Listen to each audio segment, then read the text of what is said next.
स्वयंभू मनु ने शतरूपा को राजी किया कि भगवान आएंगे अपने घर में, विवाह कर दो।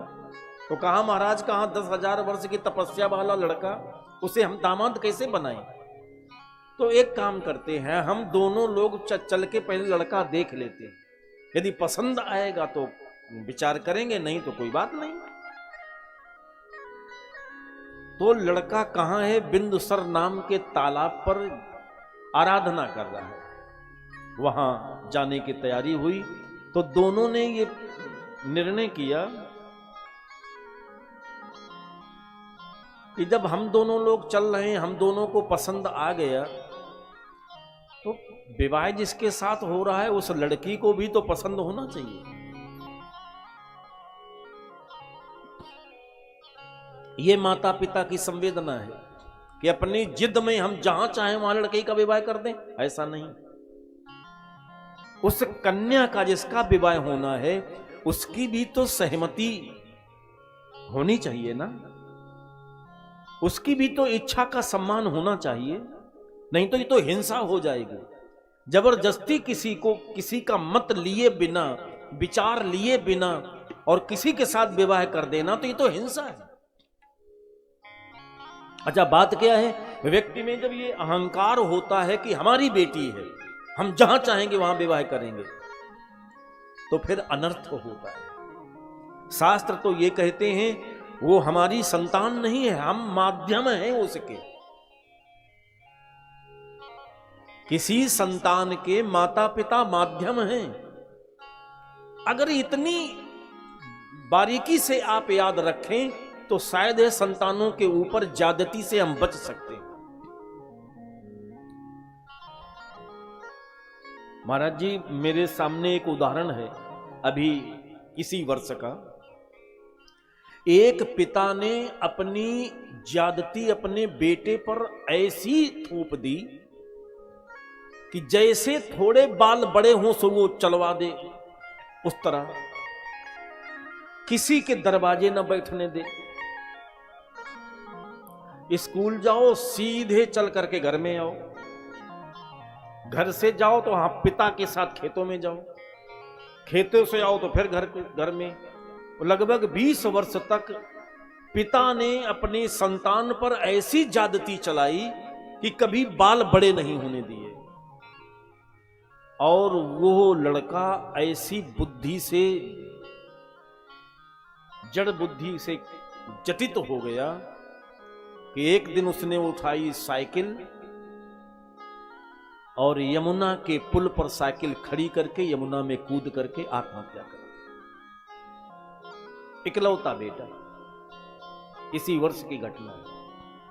मैंने जब गांव में पता किया कि वो तो बहुत अच्छे व्यक्ति थे, एक अकेला लड़का था, उसने ऐसा कदम क्यों उठाया, तो बोले उन्होंने अपने लड़के को समाज से बिल्कुल दूर कर रखा था, किसी के साथ बैठने नहीं दिया, कभी बाल बड़े नहीं रखने दिए।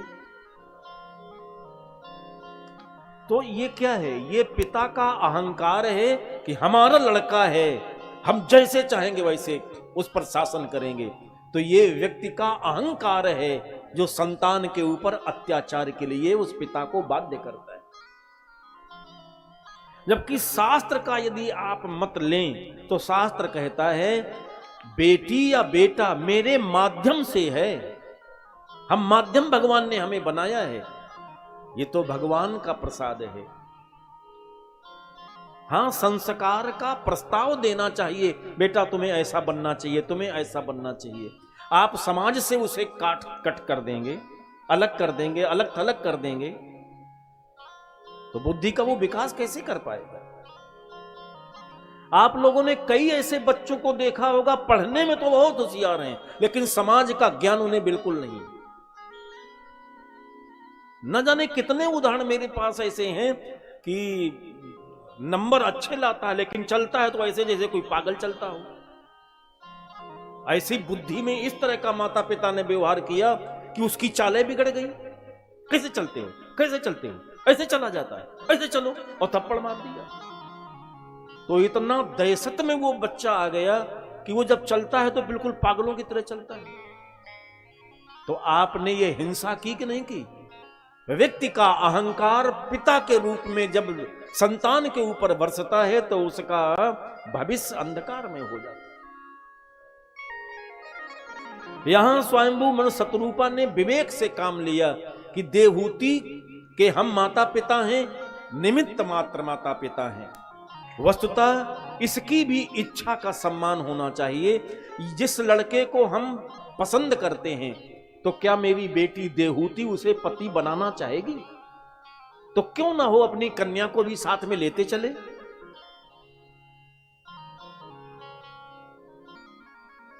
कई गृहस्थी ऐसी होती हैं जो लड़कियों के ऊपर अत्याचार करती है। लड़की कितनी सुंदर है, कितने सुंदर स्वभाव की है, लेकिन वहां पैसा ज्यादा था तो इसलिए लड़के का ना रूप देखा ना लड़के की बुद्धि देखी और जबरदस्ती वहां विवाह कर दिया। तो उस लड़की के साथ आपने जघन्य अपराध किया है, आपने हिंसा की। क्या आपने ग्रंथ से सीखा? स्वयंभू पृथ्वी का पहला गृहस्थाश्रम अपनी संतति के लिए कितना संवेदनशील है कि उसकी भावनाओं को समझा जाए। हाँ, अपनी परंपरा को याद दिलाया जाए कि बेटे तुम्हारे पिता ऐसे, तुम्हारे बाबा ऐसे, तुम्हारे कुल में ऐसे ऐसे लोग हुए हैं, इसलिए तुम्हें उस परंपरा का अतिक्रमण नहीं करना चाहिए।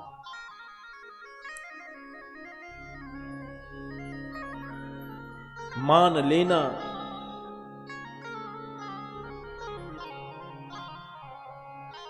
ये धर्म है। मैं कथा में आपको तमाम सारी बातें अच्छे अच्छे संदर्भ परोसता हूं। आप सहजता से वो परोसे गए संदर्भ स्वीकार कर लें, मान लें, यही धर्म है। और जबरदस्ती मनवाया जाए, शपथ दिला करके मनवाया जाए, तो वो धर्म नहीं है, वो हिंसा है। मान लेना, स्वीकार कर लेना ये धर्म है, और मनवाना ये हिंसा है। देवहूति को साथ में लिया,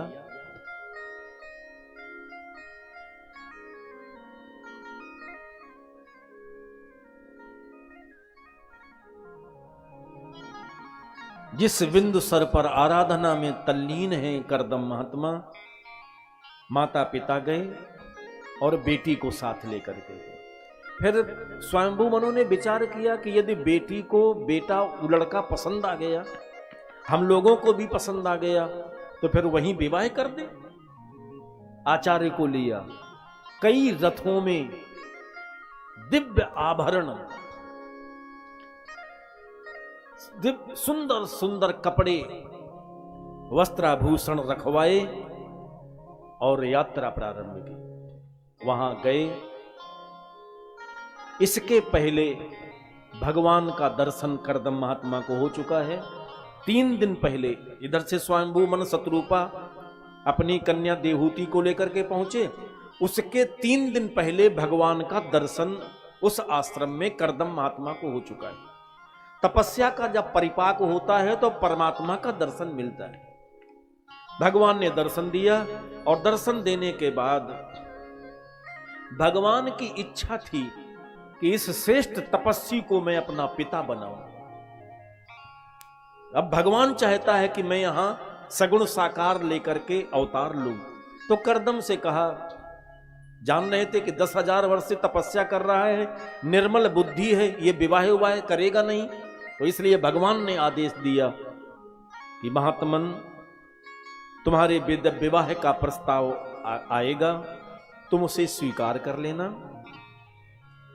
और तुम्हारा जो मनोरथ है कि तुम हमें अपने आंखों से दूर नहीं करना चाहते हो, तो हम तुम्हें वचन देते हैं कि तुमने यदि आए हुए विवाह के प्रस्ताव को स्वीकार कर लिया तो हम तुम्हारे यहां पुत्र बन करके आएंगे।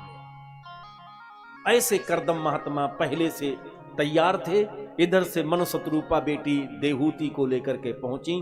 तो जब भगवान आ गए आश्रम में, तो सारी ऋतुएं एक साथ उस तपस्थली में प्रस्तुत हो गई। एक तरफ बारिश हो रही है, बादल है, और एक तरफ थोड़े आगे चल करके जाओ तो वहां धूप है। हर एक ऋतु अपने श्रृंगार से सुसज्जित होकर के नृत्य कर रही थी। क्योंकि परमात्मा का स्वागत करना था, भगवान वहां आ चुके हैं। तो उस प्रकृति की सुंदरता को देख करके स्वयंभू मन शत्रुपा बहुत प्रसन्न हुए और बेटी को पीछे से देखते हैं, बेटी भी बहुत प्रसन्न है। ऐसे आश्रम की सुंदरता को निहारते हुए आगे बढ़ते हैं और जैसे आश्रम में पहुंचे तो इतना देदीप्यमान श्री विग्रह, चमकता हुआ शरीर कि जैसे कोई आभा निकल रही हो। देखते ही देखते माता पिता दोनों संतुष्ट हो गए कि लड़का तो बहुत सुंदर है। उधर बिटिया को देखा तो बिटिया के हाव भाव से लगा कि बिटिया भी राजी है। बिटिया एक मर्यादा में कन्या होती है, वो कहती तो नहीं है कि लड़का मुझे पसंद है, या कि ऐसा बोलूं कहती नहीं थी,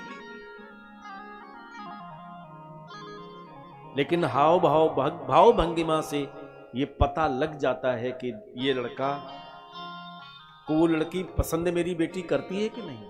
देवहूति को प्रसन्न देखा तो निर्णय कर लिया कि अभी ये विवाह कर ही देना है, क्योंकि भगवान की इच्छा थी। ऐसे संवाद किया, संवादोपरांत विवाह का प्रस्ताव दिया और वो विवाह देवहूति के साथ करदम का संपन्न हुआ।